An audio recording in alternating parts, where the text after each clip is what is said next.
Hello students, कैसे हो आप सब लोग। तो आज की वीडियो में हम अपने एक नए टॉपिक के बारे में डिस्कस करने जा रहे हैं भाई।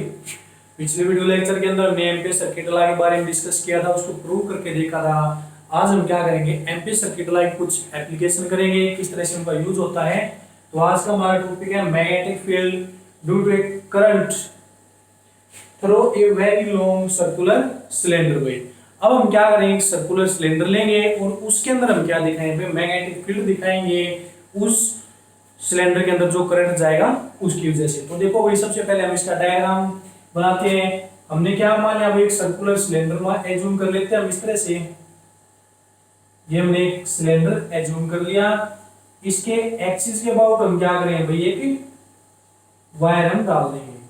ठीक है, ये हमने एक सिलेंडर एज्यूम कर लिया भाई, ये इसका एक्सिस मान लिया। तो इसके एक्सिस के अबाउट हमने क्या किया, एक वायर हमने इसके अंदर डाल दी भाई, ऐसे एक्स वाई वायर हमने इसके अंदर डाल दी, जिसके अंदर क्या जा रहा है भाई, आई करंट फ्लो करके हमारा जा रहा है इस तरह से। आई करंट क्या कर रहा है, इसके अंदर फ्लो कर गया भाई ऐसे।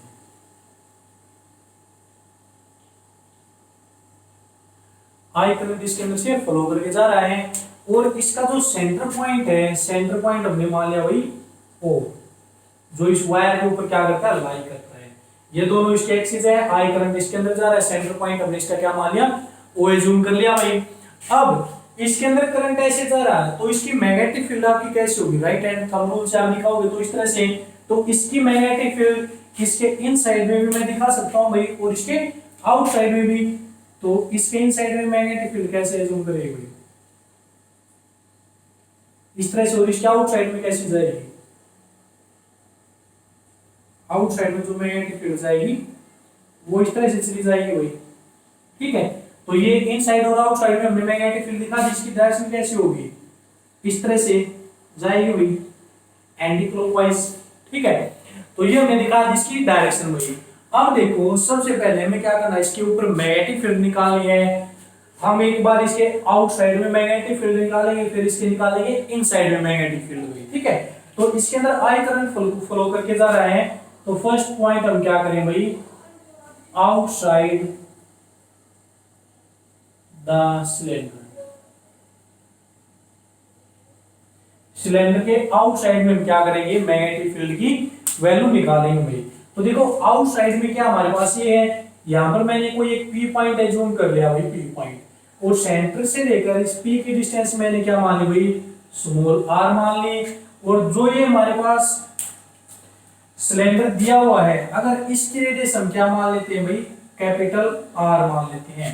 सिलेंडर की रेडियस हमारे पास कैपिटल आर है और जिस पॉइंट के ऊपर हमें क्या करनी है, मैग्नेटिक फील्ड की वैल्यू फाइंड आउट करनी है, P point outside the cylinder, इसकी डिस्टेंस हमने क्या मान ली भाई, स्मॉल आर के इक्वल मान ली गई। ठीक है, तो इस केस में हम ये बोल सकते हैं कि जो आर है, स्मॉल आर है, वो ग्रेटर देन है किससे भाई, कैपिटल आर से। तो ये बात आप यहां से ध्यान रख सकते हो। ठीक है, अब देखो, इसके ऊपर जो मैग्नेटिक फील्ड होगी और अगर हम इसके ऊपर करंट निकाले, करंट एलिमेंट एज्यूम करेंगे इस पी पॉइंट के ऊपर, तो देखो इसमें जो मैग्नेटिक फील्ड होगी, अब आपकी मैग्नेटिक फील्ड कैसे जा रही है, ऐसे एंटी क्लॉकवाइज जा रही है ना, ऐसे। ठीक है, तो इसके ऊपर अगर मैग्नेटिक फील्ड डालोगे तो मैग्नेटिक फील्ड क्या होगी आपकी, इस डायरेक्शन में जाएगी, बी की वैल्यू। ठीक है, तो अब इसके अंदर देखो भाई, यहां से मैग्नेटिक फील्ड निकालेंगे तो क्या हुआ, according to Ampere circuit law,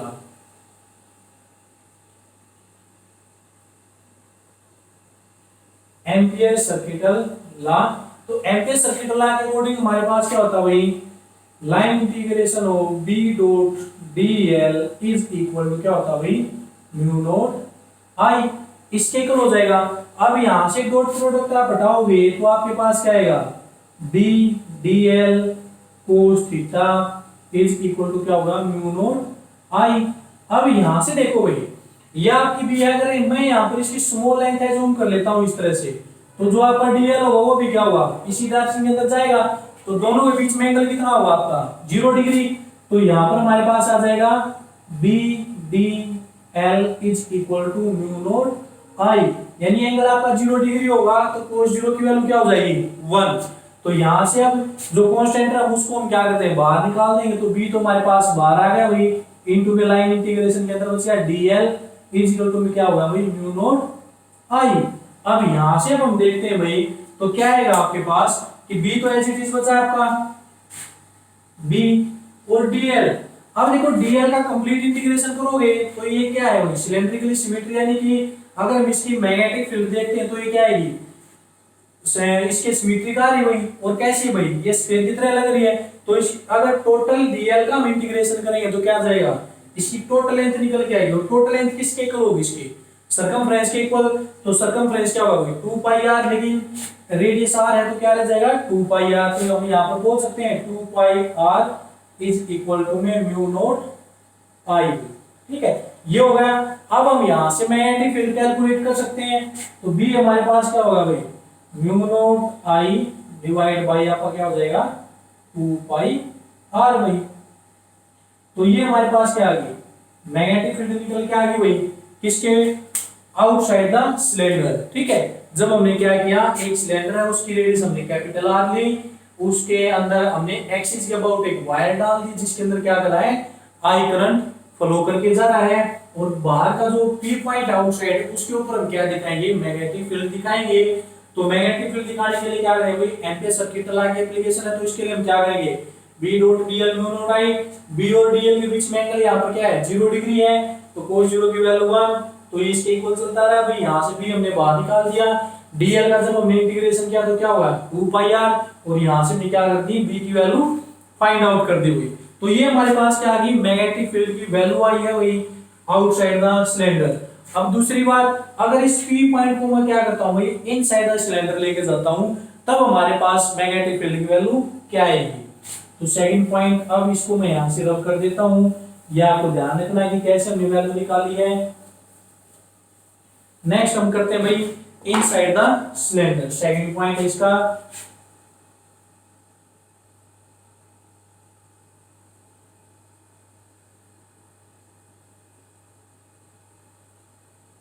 यानी अब की बार जो ये पी पॉइंट हमने यहां पर जूम किया इसको हम सिलेंडर के इनसाइड में लेंगे भाई। तो इसको मैं यहां से रब कर देता हूं ताकि ये आपको डिस्टर्ब ना करे। तो इस आर को भी मैंने रब कर दिया भाई यहां से।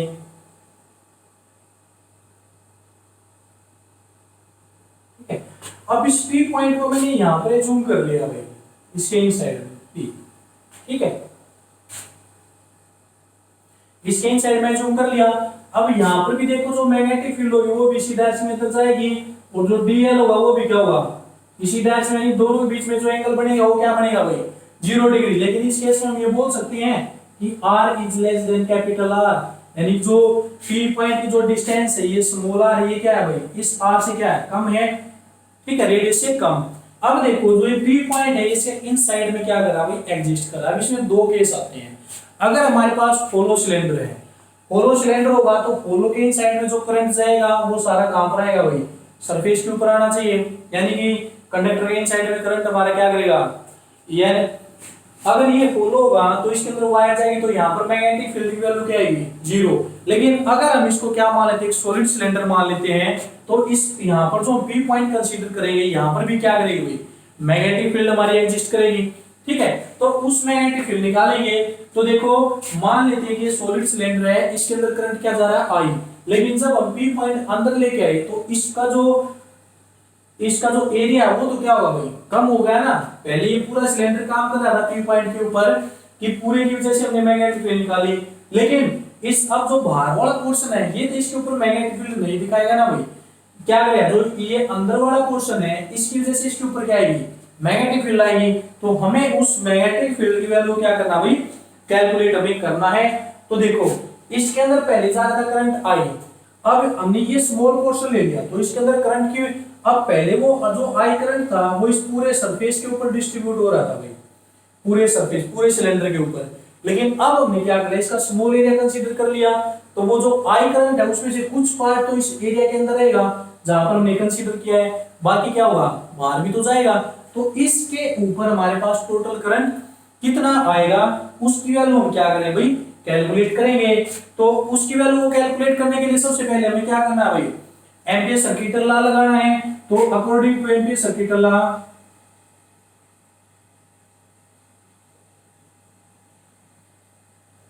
एम्पियर सर्किट लॉ कि जो हमारे पास लाइन इंटीग्रल होता है भाई बी डॉट डीएल का किसके इक्वल होता है, म्यू नॉट आई के इक्वल होता है। लेकिन देखो आई करंट इसके अंदर जा रहा था, इसके अंदर हम क्या मान लेंगे, आई डैश करंट मान लेंगे, ये जो अंदर वाला पोर्शन है इसके अंदर भाई, ठीक है। अब यहां से देखो बी और डीएल के बीच में एंगल कितना है, 0 डिग्री, तो ये आपके पास हो जाएगा B DL cos theta is equal to mu naught I dash. भाई कोस थीटा की वैल्यू 0, तो क्या बचेगा आपके पास, line integral of B DL is equal to mu naught I dash. अब b यहां से बाहर आ गया, इंटीग्रेशन के अंदर बच गया भाई dl इज इक्वल टू में क्या होगा आपका म्यू नॉट आई डैश, बिल्कुल एज इट इज चलना है आपने। अब यहां से b और यहां से आप dl की वैल्यू निकालोगे तो dl आपके पास क्या हो जाएगा भाई, टोटल, तो वही आपके पास क्या जाएगा 2 पाई r निकल के आ जाएगा भाई। तो यहां से dl कहेंगे, ये क्या होगा भाई 2 पाई इनटू में r इज इक्वल टू में म्यू नॉट आई डैश भाई, यहां तक आ गया। अब इसके अंदर हम क्या करते हैं, b इंटू में 2 पाई r इज इक्वल टू में म्यू नॉट आई डैश। हमने ये कर दिया, अगर मैं यहां से b की वैल्यू निकालता हूं तो क्या हो जाएगा भाई, mu naught I dash divided by क्या होगा 2 पाई r। लेकिन यहां पर हमने आई डैश कर दिया हुआ, अब देखो सेम रिजल्ट आया हमारे पास, जो रिजल्ट हमारे पास पहले वाले केस में आता mu naught I divide by 2 pi r, लेकिन यहां पर क्या आ गया आई डैश, रिजल्ट तो हमारे पास सेम आ गया, लेकिन इस आई डैश की वैल्यू कितनी होगी भाई हमारे पास, उसके बारे में हम क्या करेंगे, बात करेंगे। तो ये आई डैश हमारे पास क्या होगा, देखो इसको हम इक्वेशन नंबर फर्स्ट में जूम कर लेते हैं अपनी। तो देखो इस पूरे के अंदर से टोटल सरफेस के अंदर से कितना करंट जा रहा है भाई, आई करंट, ठीक है। अगर मैं आई डैश निकालना चाहता हूं तो आई डैश, तो देखो सबसे पहले मैं एक पॉइंट का करंट निकालूंगा भाई, तो देखो टोटल करंट है आई, और किस सरफेस एरिया के अंदर से जा रहा है भाई, यानी जो सिलेंडर का जो सरफेस एरिया होता है आपके पास, उसकी वैल्यू क्या होती है भाई, पाई आर स्क्वायर, ठीक है। तो अगर मैं टोटल करंट आई को, टोटल करंट आई है, अगर मैं इसको पाई और आर क्या है इसकी कैपिटल आर है ना भाई रेडियस, इसीलिए तो हमने इसकी रेडियस सेलेक्ट की थी। अगर मैं इसको पाई कैपिटल आर स्क्वायर से डिवाइड कर देता हूं तो मुझे क्या निकलेगा, एक पॉइंट के ऊपर करंट निकल के आ जाएगा। अब मुझे करंट किस में निकालना भाई, इस स्मॉल आर रेडियस में निकालना ना, तो इसका एरिया कितना होगा पाई आर स्क्वायर, तो इसको मैं निकालूंगा इनटू में पाई इनटू में स्मॉल आर का स्क्वायर भाई। तो यहां से मैं निकाल सकता हूं आई डैश की वैल्यू, तो पाई से पाई आपका क्या होगा कैंसिल, तो आई डैश की वैल्यू आपकी क्या हो जाएगी भाई, I small R square divide by capital R square. तो ये हमारे पास वैल्यू आ गई भाई यहां से, ठीक है। अब इस आई डैश की वैल्यू अगर मैं इक्वेशन नंबर फर्स्ट के अंदर क्या कर देते हैं, पुट कर देते हैं, तो हमारे पास जो मैग्नेटिक फील्ड की वैल्यू निकल के आएगी वो इसकी क्या हो जाएगा, म्यू नॉट आई की जगह क्या है, आई डैश की जगह आई इनटू में small R square divide by हमारे पास क्या होगा भाई यहां से 2 पाई आर इनटू में कैपिटल आर का स्क्वायर।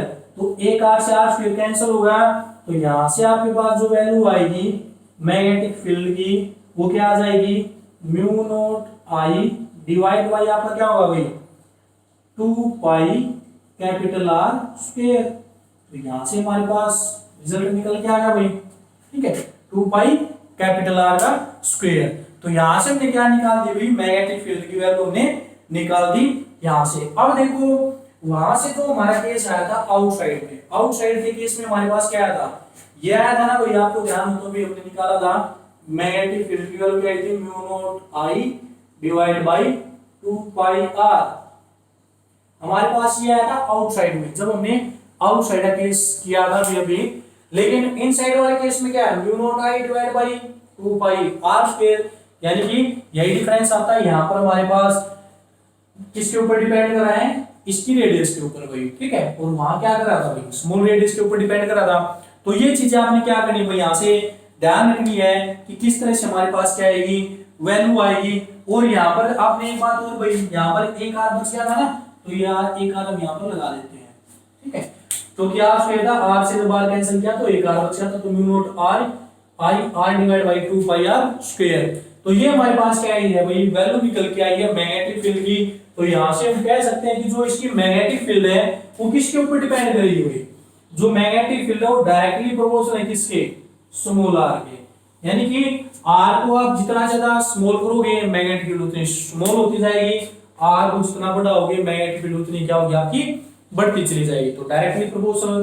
तो ये हमारे पास क्या होता है, मैग्नेटिक फील्ड की वैल्यू निकल के आती है due to a current through a very long conducting circular cylinder में। ठीक है, तो इस तरह से आपने इसको करना है अच्छे से अंडरस्टैंड करके। इसमें ज्यादा कुछ भी नहीं है, बस आपने एक एम्पियर सर्किट लॉ अप्लाई करना है और बस आपको जो ये एंगल है बी और डीएल के बीच में ये बताना आना चाहिए ये किस तरह से आएगा। तो इसके अंदर कोस थीटा, तो दोनों को लेकर हम क्या करेंगे, आसानी से इसको कैलकुलेट कर सकते हैं। तो आज की वीडियो में सिर्फ हम इतना ही डिस्कस करते हैं भाई। जैसे भी आपको वीडियो लगे आप मुझे कमेंट करके बता सकते हैं, और इनको आप जब अंडरस्टैंड करके समझोगे डायरेक्शन को, मैंने आपको पहले ही कहा था अगर आपको इस पार्ट में डायरेक्शन समझ में आ जाती है तो सारी चीजों को आप अपने आप कर लेते हो, कोई भी चीज मुश्किल नहीं है। लेकिन जब आपको डायरेक्शन समझ में नहीं आती है, आपको डायरेक्शन फॉर्मूला अप्लाई करना नहीं आएगा, तो आपको बहुत ज्यादा दिक्कत हो जाएगी इन चीजों को समझने में भी। तो आपने अच्छे से इनको अंडरस्टैंड करना है, जो भी चीज आपको जैसी लगती है आप मुझे बता सकते हैं। तो आज की वीडियो में सिर्फ हम इतना ही करते हैं। थैंक यू भाई।